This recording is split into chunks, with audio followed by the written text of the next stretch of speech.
With this video, we will be doing the destruction of Diddy, and if you want to help this channel and the content that we making, please help support our merchandise. The link is in the description. If you didn't hit the like button, make sure you hit the like button. Try and get the channel to grow, and the only way we're going to do this if you like, share, and comment on the content. So without further ado, let's get into the video. Let's go!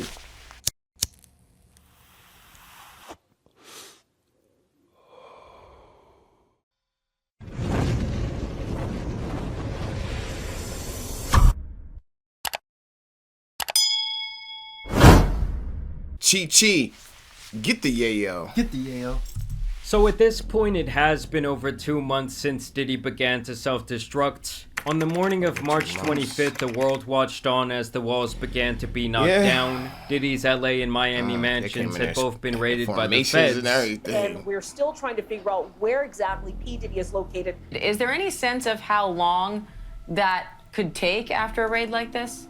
It could take weeks, it could take months. And the reason why is because they gathered so much evidence. Supposedly they gathered so many videos and laptops and also electronic devices, and they have to now conduct a forensic investigation of those items. Videos of Diddy pacing back and forth went public, and it was even rumored that he was hiding out overseas. Since then, things have definitely quieted down on the Diddy front. He had apparently returned back home. People had even seen him out in public. And like many other instances over the last 3 decades, it looked like he was once again going to be getting off the hook. After all, this is an extreme... That's what it was looking like a couple of weeks ago, because Little Rod lawsuit was falling apart. We know Cassie was already settled. And then this came and looked like it sparked it all over again, because to me it was looking like that. Like he might shake up out of that. Yeah, it looked like things were starting to die down just a little bit. Yeah. You know, and music was just jumping. Yeah. You had the Kendrick Drake thing at an all-time high. People's attention was elsewhere. Yeah, then that video came out and it was just like, ugh. That was a finishing blow. Yeah. Yeah. You know, Young Miami unfollowed Diddy too, so you know when that started happening, it's drastic. In that fitness place, they took all his music off of their streaming. Yeah, he started losing endorsements. You talking about start with a P. Peloton? Yeah, Peloton took all his music off this stuff. Yeah, it's crazy. It's starting to happen little by little. We're gonna see how that pans out, because I know they're gonna streamline. Yeah. Extremely rich and powerful man who people have alleged was doing dirty, disgusting things in the background for quite some time, and he was still a staple in the entertainment and business sector of our world. I like when you like this, Daddy. Daddy, I like when you scrambling and fabulous face. Look at Jada. I like that. Drink Champs came a long way. Yeah, a long way. We partied for my birthday before. You came to my party. No, but me and you ain't never really party. You know what I'm saying? P. Diddy be wanting to party, and you got to tell him no. But now it looks like we might finally be getting just a little peek behind the curtain into the dark world of Diddy, as a surveillance video has now been leaked, and this apparently comes from the raid of his home from 2 months back, where you can see him physically violating his ex-girlfriend Cassie Ventura in a hotel hallway back in 2016. Diddy appears here in a towel, and he continually throws her around like a rag doll as she attempts to escape. The scene here is truly disturbing and really does make you think about what this man would be willing to do behind closed doors. When it comes to these two, they actually dated for over a decade, and you can only imagine the things she saw during that time period. After this all came out, he would actually release a garbage apology video. It's so difficult to reflect on the darkest times in your life. Are you having trouble trying to keep up with your professor? So hard. You've got to try Otter. Here's how it works. Times of your life. No, man. Sometimes you gotta do that. I was stuck. I mean, I hit rock bottom. But I make no excuses. My behavior on that video is inexcusable. I take full responsibility for my actions in that video. I'm disgusted. I was disgusted then when I did it. I'm disgusted now. I went and I sought out professional help. I had to go into therapy and go into rehab. Had to ask God for his mercy and grace. I'm so sorry. I'm not asking for forgiveness. I'm truly sorry. And sadly, due to the Oh, did you see the Desi Banks reenactment of this when he did the Diddy thing? Yeah. That was hilarious. Yeah. He had a It's guy never like on too the early. holding it with the prompter. I was like, yo, this is hilarious. It's never too early. I gotta give Desi his props too. Yeah. That's pure comedy. Yeah, that's was what it's comedy. all about. Yeah, man. yeah. When everybody else is looking one way, sting them. Yeah, know how to seize the moment. Yeah, I gotta tell you one thing though. When it comes to this, I just in my mind, I wonder like, has he watched this video after he shot it, like ever? And if he has, how many times? You know what I mean? You would think something of this nature, you probably just put it out there and leave it alone. But if he was to see this again, I'm sure he would get stuck in analyzing it. Like, what was I thinking about? Yeah. Was this a good move? You know what I'm saying? I wonder what he's thinking. Yeah, me too. It almost remind me of the this apology. I don't know. I'm truly sorry.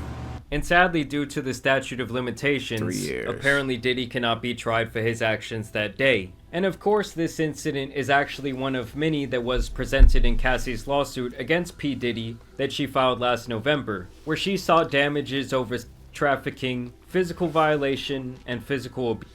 And this suit would actually be settled out of court only one day after it was filed. 1 day and while later. she was seeking $30 million, there is no official number on where they would eventually settle. Of the many things Cassie would accuse Diddy of, the list would include violated Miss Ventura in her own home after she tried to leave him, often punched, beat, kicked, and stomped on Miss Ventura, resulting in bruises, burst lips, black eyes, and bleeding. Blew up a man's car after he learned that he was It's like we always heard like that in the lawsuit, but now that you've seen the video, it just sticks out so much more. Yeah. It's like Yeah. blaring out to the screen.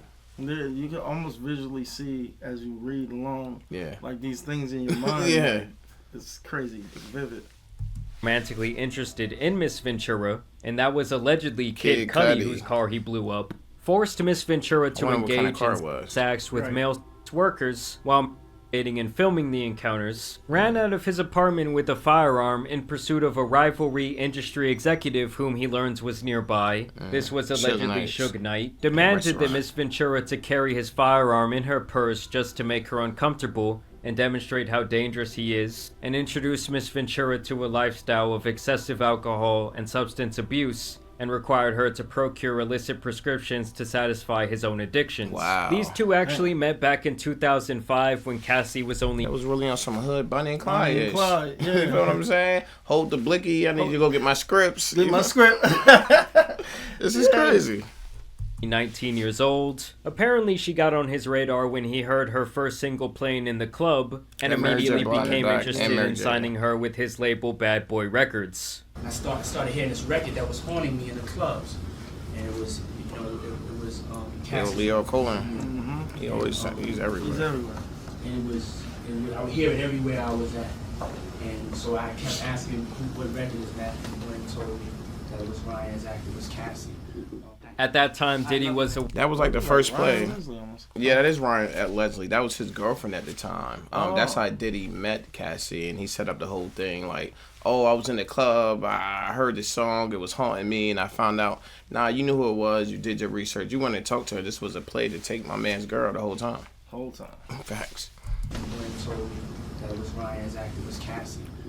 At that time, Diddy was a wealthy 37-year-old business mogul with the Midas touch, as he was known for his I'm a savage. ability to spot out and shine light on the next big thing in music. He quickly rose up the ranks as the I'm a most savage. powerful public figure in the hip-hop industry. Mr. Combs asserted complete control over Miss Ventura's personal and professional life, thereby ensuing her inability to escape his hold. He provided unprecedented avenues of success for the aspiring artist, but in return demanded obedience, loyalty, and silence. Within months of the two meeting, he would actually sign her to a 10-album deal, which in the music industry might as well be signing away a huge portion of your career as well as your life. I wanted, you know, Cassie to everybody to meet Cassie.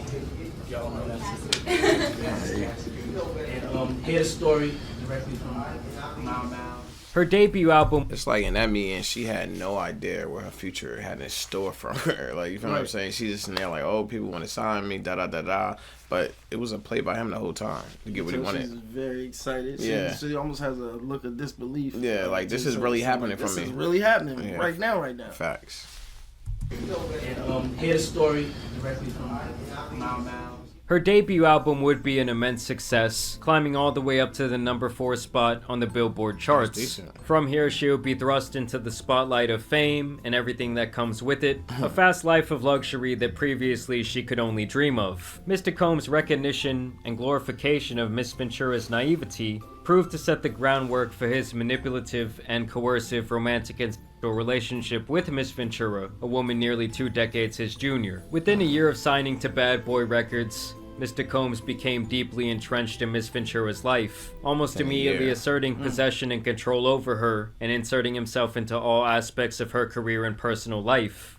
And when Cassie first found out that Diddy was interested in her romantically, allegedly she was grossed out by the idea, due to his father-like relationship he had developed with her at the time, and of course the very large gap in their age. It would apparently take 2 years, but eventually Diddy would get his way and become intimate with Cassie. She would officially enter his inner circle, and soon Diddy would have his fingers on every aspect of her life. All aspects of Miss Ventura's life were controlled by Mr. Combs or his management companies. Every event Miss Ventura attended, from the travel to the makeup and clothing, was paid for directly by Mr. Combs and his affiliated companies. Just shooting this Cassie video. See if we can find Cassie.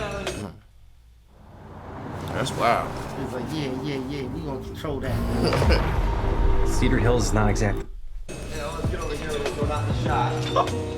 Compounding this on find Cassie. Let's get over here. Let's go knock. You know how she got that hairstyle? You know that whole story with her and his hairstyle? I can't remember, but I believe it. What, didn't he tell her to cut it? Yeah, he was in a club in Miami and he seen a girl with it. At the time, she still had her long hair. He seen a girl with it, and he was like, he came right to her. Young Jock was telling the story, and DJ Bad was like, yo, cut your hair like that. And she did it next day, and it blew up. And then, you remember the time, everybody had their side of their head shaved after that. They're really trendsetting. Yeah, facts. Compounding this all-encompassing intrusion into her life, Mr. Combs secured his control over the young and impressionable Miss Ventura by introducing her to a drug-fueled lifestyle that kept her complacent and compliant. Mr. Combs first introduced Miss Ventura to opiates around 2008 and would often have pills and other drugs out in the open like candy. Upon information and belief, Mr. Combs has been addicted to prescription painkillers and took ecstasy frequently. In this way, Mr. Combs exerted ownership over Miss Ventura. As another example of the ways in which he manipulated her, early on in their relationship he asked her what she called her grandfather, and when Miss Ventura said that she referred to her grandfather as Pop Pop, Mr. Combs perversely insisted that she referred to him with that nickname. Wow. Now that is the move of a true weirdo. Over the next decade, multiple times each year, Mr. Combs would violently Miss Ventura, leaving bruises on her body. After every instance in which he beat her, Mr. Combs used his money and power to orchestrate extensive efforts to hide the evidence of his abuse, including hiding Miss Ventura in hotels for days at a time to let her bruises heal. This is something that apparently happened time and time again, as the lawsuit does list multiple instances of Diddy putting his hands on Cassie, and even details the network of people involved in covering these incidents up. She was allegedly kept away from family, and was apparently even told to lie when questioned about these rumors of abuse. She found herself So you're trying to hear about females in these situations. It seems like they always are being isolated from everyone because it's easier to control them that way when they have the influence of other people. They just have your influence, but you keep hearing that time and time that they isolated from everybody. Yeah, and it really is a recurring thing. It kind of makes it even hard for people who ain't into no craziness. Yeah. Because, you know what I'm saying, it forces the thought process. Well, you're spending too much time. You want to kind of, so it makes it hard. You know what I'm saying? But, like, it's all kind of linked together, man. Yeah, it's all mind control. It's all mind control. Becoming numb to the abuse she was experiencing and became entirely beholden to Mr. Combs' demands. She began to blindly follow his instructions out of fear of again being on the receiving end of a vicious beating. By Mr. Combs' own admission, his relationship with Miss Ventura was like Bobby and Whitney, a clear acknowledgement of the unequal power dynamic and excessive violence that permeated their relationship. Her volatile and partner, who also owned her label and therefore held her future success in his hands, had fully exerted control over every aspect of her life. Do you believe in love at first sight? I do. Was it love at first sight with your boyfriend? It was a long time ago. What makes you guys work? Well, I what makes any relationship work, if it is working, is, like a young girl. just not talking about it too much and just keeping it close to your heart. Furthermore, within months of the inception of their relationship, Cassie claims that Diddy was already shelling her out to other men for his own pleasure. While in New York City, Mr. Combs told Miss Ventura that he wanted to engage in a fantasy of his own called f***ism. Mr. Combs said it would turn him on if he saw Miss Ventura with another. Basically, she's alleging that Diddy was in the corner watching. Mr. Combs began to call his arrangement a freak-off. It's like the Dave Chappelle show. When the white guy came in the thing, he was in the apartment, and then he was in there, and the other guy was watching him. Oh, yeah. I never, like, me, if it's like, this is my wifey, like, I'm not... I'm not nothing passing off. her off. I have too much love, too much respect for you. I don't even get that. That's just kind of like, to me, it's kind of weird. The man, real world. Yeah, it was real Tyrone. world. It was Tyrone. Yeah. Facts. For FO, he would repeatedly tell Miss Ventura at random moments that he wanted an FO, and Miss Ventura was eventually expected to facilitate the location and the hiring of the male workers. Wow. At certain points during Mr. Combs and Miss Ventura's relationship, he would insist on FO weekly. Mr. Combs would repeatedly tell Miss Ventura that this practice was our thing and our secret. FOs would often take place in hotel suites, including at the Trump International Hotel in Columbus Circle, a hotel in Beverly Hills, the London Hotel in Los Angeles, Only the best. the Intercontinental Century City, the Intercontinental Atlanta, the Intercontinental New York City. ATL. Is anyone seeing a pattern here? The one Intercontinental. hotel in New York and in Miami, the Mandarin Oriental Hotel in New York and in Miami, the Fontainebleau in Miami, the Beverly Hills Hotel, and Shutters on the Beach in Los Angeles. On one occasion around 2013, Mr. Combs had an FO set up at the Intercontinental Hotel in New York City, after which he was charged with tens of thousands of dollars in damages by the hotel. Upon information and belief, Mr. Combs' chief of staff, Tony Fletcher, paid the invoice charged by the hotel. Keep in mind, the lawsuit also claims that Diddy's personal assistants allegedly set up many of these encounters. And here is specifically the part where they talk about the hotel incident. In or around March 2016, during an FO at the Intercontinental Hotel in Century City, Los Angeles, Mr. Combs became extremely intoxicated and punched Miss Ventura in the face. After he fell asleep, she tried to leave the hotel room, but as she exited, Mr. Combs awoke and began screaming at her. He followed her into the hallway of the hotel while yelling at her. He grabbed at her and then took glass vases in the hallway and threw them at her, causing glass to crash around them as she ran to the elevator to escape. She managed to get into the elevator, and when she got to the lobby, quickly took a cab to her apartment. Upon realizing that her running away would cause Mr. Combs to be even angrier with her and completely stuck in his vicious cycle of abuse, Miss Ventura returned to the hotel with the intention of apologizing for running away from her. When she returned, hotel security staff urged her to get back into the cab and to go to her apartment, suggesting that they had seen the security footage showing Mr. Combs her and throwing glass at her in the hotel hallway. Upon information and belief, Mr. Combs... So they seen that, and they didn't never call the cops or nothing. They just... Right. We They gonna was cover like, it up. look, you just go home. Yeah. We already got this under control. You go home and you stay there type situation. It's crazy. That's wild. And then the footage gets out like that. That's what I'm saying. But I heard that management over that specific Intercontinental has changed hands, and they're like, we ain't had nothing to do with it. That's what he's supposed to say.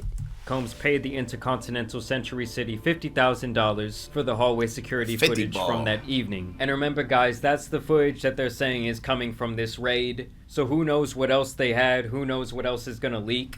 Of course, there's many other details of other incidents in this court filing, but if one thing is clear, it's that Cassie has PTSD from over a decade of the madness that went on with Diddy. I can see that. Like, for her to be so close to him for so long, I can only imagine the things that she went through and saw firsthand. Yeah. And to me, she has to be the one person that Diddy likely fears the most when it comes to his inevitable downfall. And for him to go on this apology video acting like this was some sort of isolated incident is just ridiculous. To me, this is clearly a disgusting monster of a person who feels like he can do anything he wants to whoever he wants without fear of repercussions. Yeah. Furthermore, there must be several people within his circle who are guilty in aiding him in his quest for power over others. Of course, there are tens to hundreds of other rumors about this man that I plan to break down as more comes to light. I'm talking about the Kardashians potentially being involved. I'm talking about him inviting the baby up to his room during the peak of his career that might have sparked those statements that he made on that Rolling Loud stage.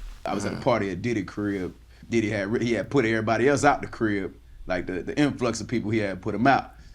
But he had took a liking to me in particular around the time, man. It was really, you know what I mean, like putting his arm around me. Right. Either way, I will continue to keep you guys updated on the Diddy situation. So y'all make sure you subscribe. Of course, I also want to thank you guys. When the baby was talking about that, he always make eye contact. He couldn't make eye contact. Real uncomfortable, like head down. That seemed like that was the first welcome to the industry moment from him. Yeah. Facts. It's wild out here.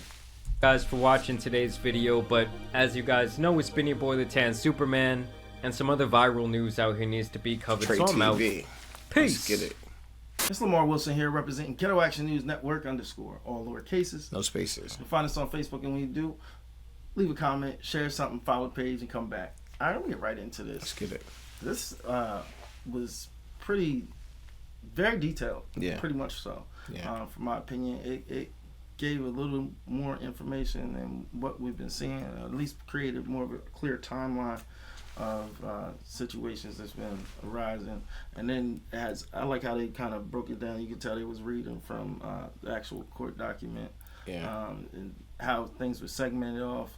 It's something about when you read it, it's different. It's different. I can visualize it. It's different. Yeah. And then to see along with that, it's just like, it's crazy. It's crazy time right now. But as I would say, man, we're just gonna see how this play out. What you think about this? I think it's just crazy time to see the downfall of Diddy. He was always a part of my life through music, through Biggie, through Mace, through making a band, through Danny Kane. I used to wear Sean John his clothing, so he was just a big part of my life. And a lot of energy, a lot of positive energy. Yeah. It was always positive energy. So to see this downfall is just crazy. But you know, in this world, you reap what you sow. The energy you put out is definitely gonna come back to you. Only you could do things in the dark before it comes to the light. We taught that as a kid, and all this stuff is now starting to come to the light. Can't wait to see what else come from this. But until then, it's your boy Trey TV, and I'm out.